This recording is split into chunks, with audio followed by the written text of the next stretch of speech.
आज चाय विथ राय में एक अलग शख्सियत यूथ को कुछ बेहतर शिक्षा देने के लिए आज हमारे साथ हैं डॉक्टर विवेकन पिल्लई जी, जो चेस्ट स्पेशलिस्ट हैं। और जब कभी चेस्ट की बात करें तो बड़ा इंपॉर्टेंट पार्ट है हमारी बॉडी का, और उसके एक्सपर्ट हैं। इनके दोनों बच्चे, ये भी कहा जाता है कि परवरिश का बहुत बड़ा योगदान होता है। इनके दोनों बच्चे, एक बच्ची केमिकल इंजीनियरिंग करके ऑस्ट्रेलिया में सेटल्ड है, जॉब कर रही है, और दूसरी बच्ची इटली में मेडिकल, यानी कि सर ने अपनी लाइन को छोड़ा नहीं है, एक बच्चे को अपने लाइन के साथ रखा है। तो सबसे पहले चाय विद राय में डॉक्टर विवेकन पिल्लई जी, नमस्ते। Thank you sir, thank you for inviting me and sharing my experience. Sir आप डॉक्टर विवेकन पिल्लई जी, आपके बारे में सबसे पहले मैं वहां से प्रारंभ करूंगा कि बचपन की थोड़ी सी अपनी जानकारी दें कि किस संघर्ष में आपने स्टडी किया, या शुरू से आप डॉक्टर बनना चाहते थे या एक्सीडेंटल डॉक्टर बनना पड़ा? सर मैं एकदम मध्यम वर्गीय परिवार में पड़ा हूँ। मेरे माता पिता दोनों भिलाई स्टील प्लांट में शिक्षक रिटायर हुए, लेक्चरर हो गए। फादर जो है वो सीनियर सेकेंडरी स्कूल से 10 से रिटायर हुए लेक्चरर, और माता जी जो है भिलाई विद्यालय से संस्कृत में लेक्चरर होकर रिटायर हुए। दोनों ने शिक्षा के क्षेत्र में, जैसे आपने बहुत नाम कमाया है, बहुत नाम है आपका शिक्षा के क्षेत्र में, ये दोनों भी बहुत अच्छे शिक्षकों में से इनकी गिनती थी।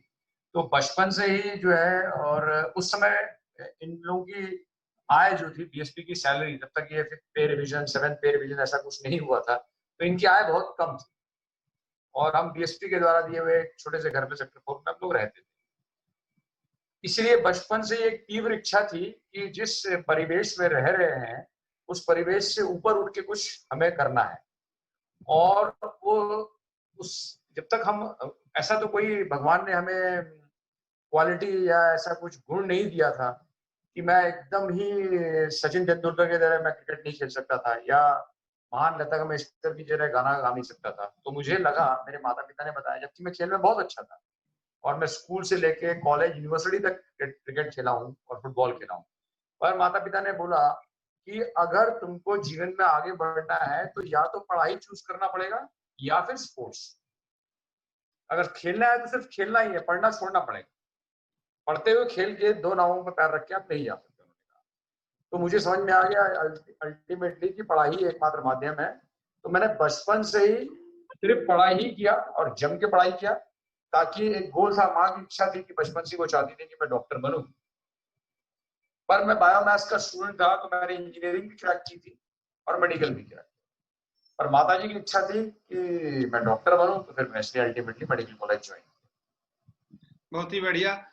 विवेकन जी, डॉक्टर बनने के बाद, क्योंकि कई यूथ में कई बच्चे ऐसे हैं जो as a career medical line में जाना चाहते होंगे, तो यूथ के लिए आपसे मैं ये जानना चाहूंगा कि डॉक्टर के संबंध में यह भी कहा जाता है कि ये वक्त नहीं दे पाते, इनका खुद का कोई वक्त नहीं होता, न इनके लिए दिन है न इनके लिए रात है। तो इस संघर्ष की या इस तरह की चीजों को आप कैसे टेकल करते हैं, या यूथ को क्या सलाह देंगे? हाँ, ये एक बहुत अच्छा सवाल आपने पूछा है डॉक्टर राय। बेसिकली अगर आप मेडिकल में जा रहे हैं तो आपका जो एडमिशन होगा वो 18 साल में होगा, अगर आपने प्रथम चांस में उसको क्रैक कर लिया, जो कि असंभव सा होता है। यूजुअली सेकंड अटेम्प्ट भी लेते हैं। मैंने भी अपना मेडिकल इंजीनियरिंग तो फर्स्ट अटेम्प्ट में क्रैक किया और छोड़ दिया, पर फर्स्ट अटेम्प्ट में मेडिकल नहीं हुआ, सेकंड अटेम्प्ट में बैठ के मेडिकल क्रैक किया। उससे लेके आप गिन के चलिए कि 9 साल की पढ़ाई आपको अविराम करनी पड़ती है, बिना विराम दिए आपको 9 साल की पढ़ाई, क्योंकि आजकल सिर्फ एमबीबीएस करने से तो नहीं होता। उसके बाद में फिर एमडी या एमएस करना पड़ता है, उसके बाद में सुपर स्पेशलाइजेशन करना। तो 8-9 साल आपके यूथ के पूरे चले जाते हैं। उसके बाद जैसे आप पढ़ाई कंप्लीट करके निकलते हैं, आपकी 28 से 29 साल उम्र हो चुकी होती है। उसके बाद आपके प्रथम 10 साल जो है, आप चाहे प्राइवेट नौकरी करते हैं या कॉर्पोरेट में नौकरी करते हैं या सरकारी में नौकरी करते हैं या फिर प्रैक्टिस करते हैं, वो फिर 8-10 साल आपको अपने आप को जमाने में लगता है, आपको मांझने में लगता है। कि किताबों में अर्जित किया हुआ, कॉलेज में और अस्पतालों में अर्जित किया ज्ञान जब प्रैक्टिकल फील्ड में आते हैं तो ये बहुत डिफरेंट हो जाता है। तो मान के चलिए कि आप 38 साल के बाद फिर आप फ्लोरिश करना चाहते हैं। पर अगर आपने ये प्रथम 20 साल तैयार हो गए अपनी जिंदगी के देने के लिए, तो फिर there is no looking back. फिर आप 38 साल से लेके जिस दिन जीवन के अंतिम समय तक, उदाहरण ये है कि अगर आप खुद भी बीमार हैं पर दूसरे आपके पास मरीज जरूर आएगा इलाज कराने, आपका विश्वास है, तो आप अंतिम समय तक अपना आय का स्रोत रख सकते हैं, जो कि बाकी प्रोफेशन में ज्यादातर नहीं होता है। जैसे इंजीनियरिंग है, एक पर्टिकुलर रहता है कि 60 साल हो गया, 65 साल हो गया, 65 साल। आज हमारे क्षेत्र के 75 ईयर्स के एस्टैब्लिश्ड डॉक्टर्स भी आज भी 100 मरीज देख रहे हैं, डॉक्टर रिजवी जैसे लोग। एक उदाहरण है जो हम लोगों के लिए प्रेरणा का स्रोत है। इनसे भी थे डॉक्टर मदान, स्वर्गीय डॉक्टर मदान, वो तो 90 ईयर्स तक पेशेंट देखे। तो ये चीज अगर आपने संघर्ष का दिन और आपने अपना वो पहला जो प्रथम 20 साल 10 साल पढ़ाई के और 10 साल प्रैक्टिस में जमाने के अपने को दे दिए, तो फिर तो आपकी जीवन फिर बहुत सुखमय रहेगा। फिर ऐसा आप अपना काम भी रहेगा, आपको बैलेंस करके मध्यम मार्ग लेना है और जीवन भी अच्छा चलाना है और काम भी अच्छा। यही मेरा मैसेज है। चेस्ट स्पेशलिस्ट विवेकन पिल्लई जी को आज भिलाई में कोरोना भगवान के रूप में जाना जा रहा है, और जिस तरीके से न केवल यहीं की मैं बात करूं बल्कि हर संस्थाएं आपके सेमिनार वेबिनार के माध्यम से जागरूकता भी फैला रही है। तो एक चेस्ट स्पेशलिस्ट के मन में ये कोरोना के प्रति नॉलेज गेन करना और लोगों को लिटरेट करना, साथ साथ में लोगों का इलाज करना, और वो भी बगैर किसी दबाव के, बगैर किसी झिझक के, जब कभी आपसे कोई बात करे उसी एनर्जी के साथ आप बात करते हो, तो ये भाव आपके अंदर कहाँ से आया? सर ये शायद मुझे लगता है कि नियति है। जब मैं यहाँ पे डीएनबी का स्टार्ट हुआ था भिलाई स्टील प्लांट में, तो वो एमडी से भी ऊंची डिग्री उस समय मानी जाती थी, डेवलपमेंट ऑफ नेशनल बोर्ड, क्योंकि उसका रिजल्ट जो होता था क्रैक करने का वो सिर्फ 1% होता था, सिर्फ 1%, जो आज बढ़ के 40-50% तक पहुंच गया है। क्योंकि डॉक्टरों की कमी है तो धीरे धीरे धीरे थोड़ा ईज आउट करके 40-50% रिजल्ट लेके गया है। तो जब डीएनबी का एंट्रेंस एग्जाम हुआ तो मैं यहाँ टॉप किया, तो मेरे सामने में उस समय आदरणीय मिस वारे सीएमओ थी, उनके ऊपर में डॉक्टर पंडित जी जेएन मिश्रा थे। मतलब एकदम सेक्टर 9 का स्वर्णिम काल चल रहा था उस समय। तो इंटरव्यू हुआ, सिलेक्शन हुआ, तो जब वो बैठा गया कि क्या लेना है सब्जेक्ट आपको, तो मैडम बारे सोची मैं पीडियाट्रिक्स लूंगा, सबसे ऊंचा में जाता था उस समय में। फिर रेडियोलॉजी में थे एक और डॉक्टर साहब एचओडी थे, वो सोचे कि मैं रेडियोलॉजी लूंगा, जो ये सबसे एकदम डिमांड में थे। स्किन के डॉक्टर सोचे कि स्किन लूंगा, डॉक्टर रमनन थे। पर मैंने सोचा, मैंने बोला आप क्या लेंगे, तो मैंने कहा भाई मैं चेस्ट एंड टीबी लूंगा। पहली सीट आई थी, उनको बड़ा आश्चर्य लगा, चेस्ट का डॉक्टर है, वो तो कोई टीबी को आजकल कोई ध्यान ही नहीं देता, कुछ नहीं। तब तक मेडिसिन वाले देखते थे, और वो हमारे यहाँ मॉर्चरी होती थी सेक्टर 9 हॉस्पिटल में, उसके किनारे में रहता था, एकदम अलग थलग, जैसे मतलब समाज से हटा दिए गए लोग होते ना, वैसा डिपार्टमेंट था। मैंने कहा नहीं मैं तो यही लूंगा। उनको बड़ा आश्चर्य लगा, ऐसा क्यों लेना चाहते हैं, क्यों करना चाहते हैं। मैंने कहा नहीं, मेरे को कुछ विजन है, मुझे लगता है आने वाले समय में यही जो है सबसे ऊपर ब्रांचेस में आ जाएंगे। और हुआ भी यही कि पोल्यूशन बढ़ा, मैकेनाइजेशन बढ़ा, और धीरे धीरे अस्थमा, सीओपीडी, टीबी जो है वो इतना तेजी से बढ़ा। और ये सोचा नहीं था कि कभी मैंने जिंदगी में कि मेरे को अपना कर्ज अदा करना पड़ेगा, कि एक कोविड-19 आएगा और उसमें मेरे को अपना जितना मैंने समाज से लिया है उसको वापस देना पड़ेगा। तो ये नियति थी। और जितना मैंने इस क्षेत्र में 21 साल में काम करते हुए लोगों जो आज जो कुछ भी हूं मैंने धन कमाया, नाम कमाया, यश कमाया, अपना परिवार चलाया, सब चीज इस क्षेत्र के लोगों से मुझे मिला प्यार, इस क्षेत्र के लोगों ने दिया। तो अब मौका आया मुझे वापस कुछ करने का, तो मैं एकदम अग्रणी रूप से ही आगे आके काम करूंगा, और जब तक हो सके मैं अंतिम समय तक मदद करता रहूंगा कोविड में। क्या शायद यही सोच आपको बाकी डॉक्टर से अलग बनाती है? और आज जिस तरीके से आपने न केवल छत्तीसगढ़ में कहूं, मैं बोलूं इंडिया लेवल पे जो लोग वेबिनार के माध्यम से आपको सुन रहे हैं, समझ रहे हैं, वो साथ साथ में कोरोना को भी समझ रहे हैं कि उससे कैसे लड़ना है, कैसे निपटना है और कैसे बाहर जाना है। इसमें आपकी भूमिका बहुत ही, मैं कहूं कि मेरे पास शब्द नहीं है कि उस विषय मैं शब्दों में व्यक्त कर सकूं। और आपका एनर्जी लेवल, और जो हर समय आप तैयार रहते हैं किसी की मदद के लिए, सहयोग के लिए या सेवा के लिए, वो अपने आप में जितनी भी प्रशंसा की जाए वो कम है। बहुत आप बहुत धन्यवाद। आगे आने वाले समय में आप अपने आप को कहाँ देखते हैं? जैसे जैसे मैं मेरी वो कम होती जा रही है, लाइबिलिटीज कम होती जा रही है। जैसे अब बच्चे जो है सेटल होते जा रहे हैं, दोनों बच्चे सेटल हो गए हैं। बड़ी वाली ने मेरे से कोई भी अब मदद, आर्थिक मदद मांगती नहीं है। इनफैक्ट छोटी वाली की पढ़ाई का भी आधे से ज्यादा वो खर्चा वही उठाती है। इतना अच्छा दोनों के बीच में वो संबंध है, और हमने ऐसा परवरिश भी किया, बना भी रहा है। तो अब मैं ज्यादा से ज्यादा समय अपना जो है वो क्या कहते हैं समाज को वापस देना चाहता हूँ। और इस प्रोफेशन से अब मुझे अर्थ कमाने का बहुत ज्यादा वो रहा नहीं। मतलब मेरा चल रहा है अच्छे से। मेरी पत्नी की भी आय आती है, वो भी एक शिक्षक है, लेक्चरर है, और मैंने पिछले 10 साल से जो फीस मैंने रखा हूँ वही फीस में मैं 10 साल से हूँ। और आगे भी रिटायरमेंट तक मेरा ये है, वादा है छत्तीसगढ़ की जनता से कि मुझे फीस बढ़ाने की आवश्यकता नहीं पड़ेगी।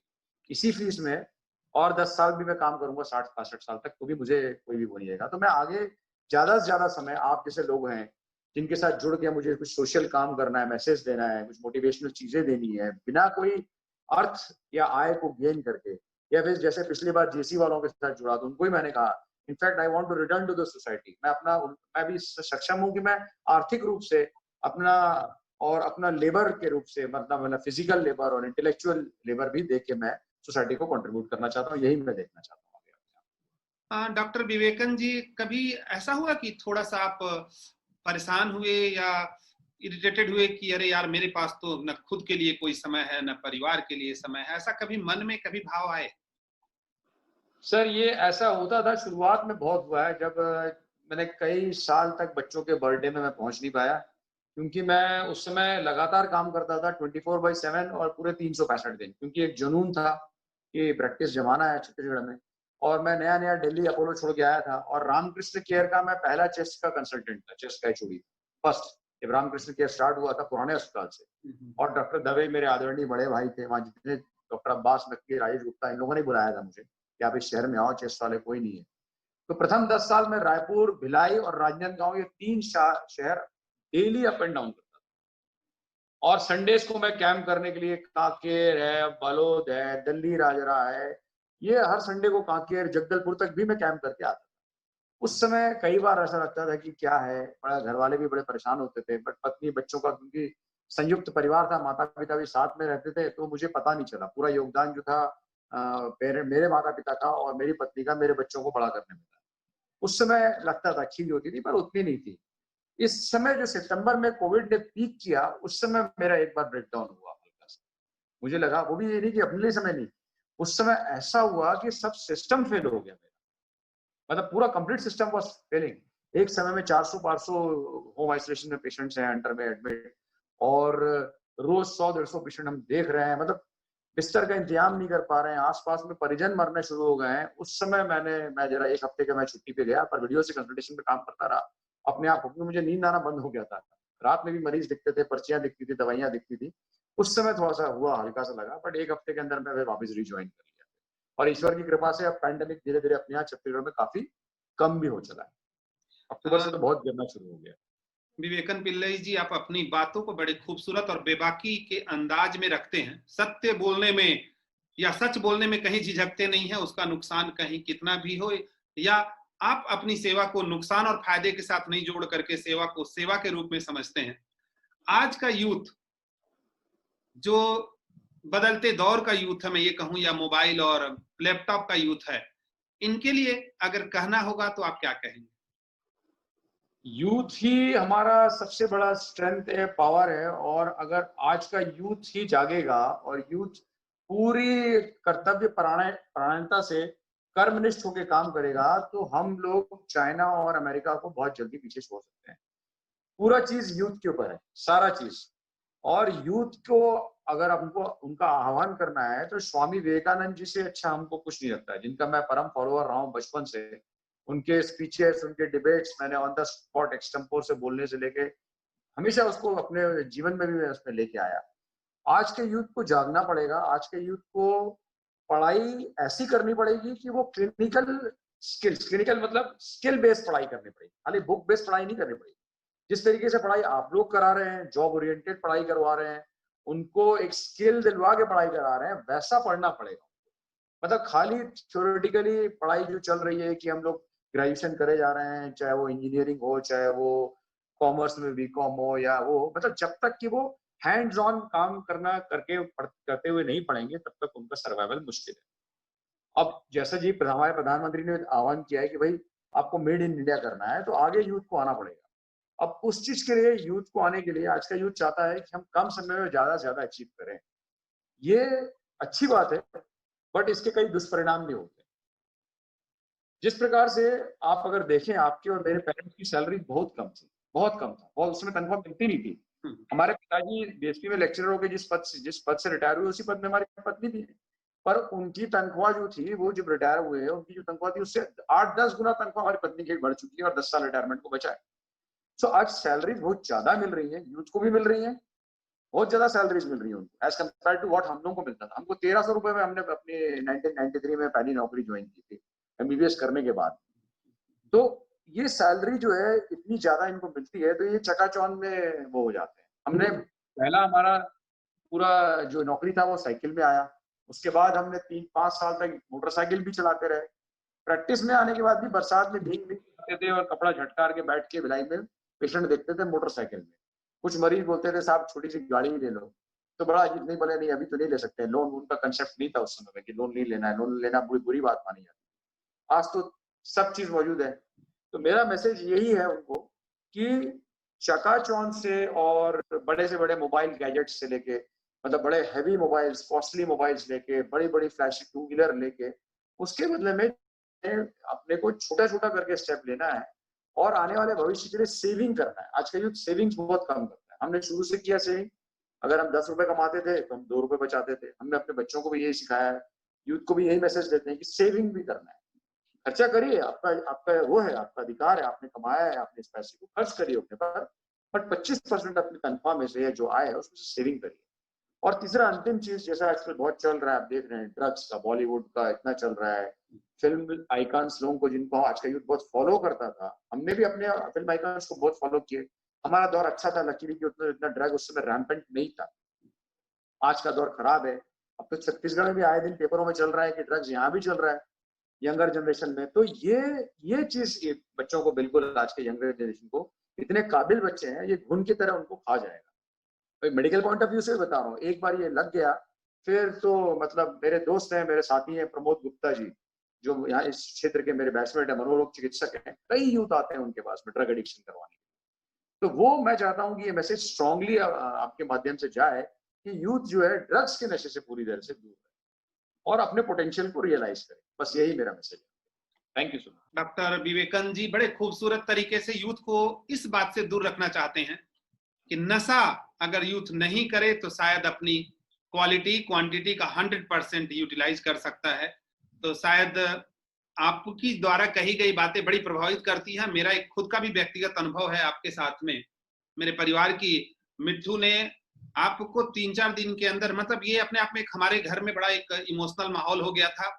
उसने शायद फीस दी और आपने कहा कि तुम मुझसे पाप करवाओगी क्या।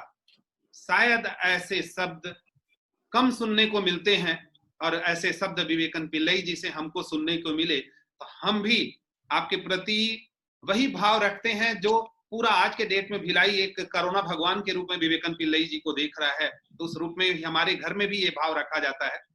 मैं विवेकन जी जाते जाते आपसे अंत में एक मुख्य क्वेश्चन ये पूछना चाहूंगा कि अभी एक ऐसा माहौल डॉक्टर के पक्ष में भी है और डॉक्टर के विपक्ष में भी है।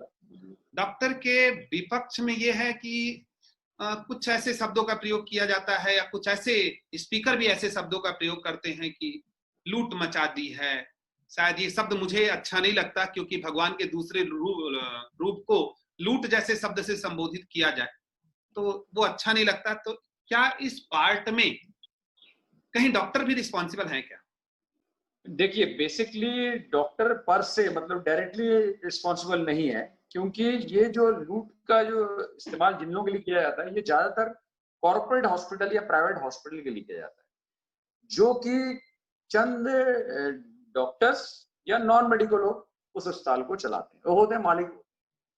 बट जब एक संबोधन किया जाता है तो उसमें सब लोग आ जाते हैं, सारे डॉक्टर्स, चाहे वो मैं हूँ चाहे वो और भी कोई डॉक्टर। होता ऐसा नहीं है, क्योंकि कॉर्पोरेट हॉस्पिटल जो है या प्राइवेट हॉस्पिटल जो होते हैं वो ज्यादातर या तो सिर्फ एक डॉक्टर द्वारा संचालित किए जाते हैं या फिर उनके साथ कुछ टीम ऑफ डॉक्टर्स होती है या फिर कुछ प्राइवेट नॉन मेडिकल पीपल होते हैं। इनकी संख्या बहुत कम होती है और यूजुअली ऐसे ही जगह पे ये आरोप लग सकते हैं।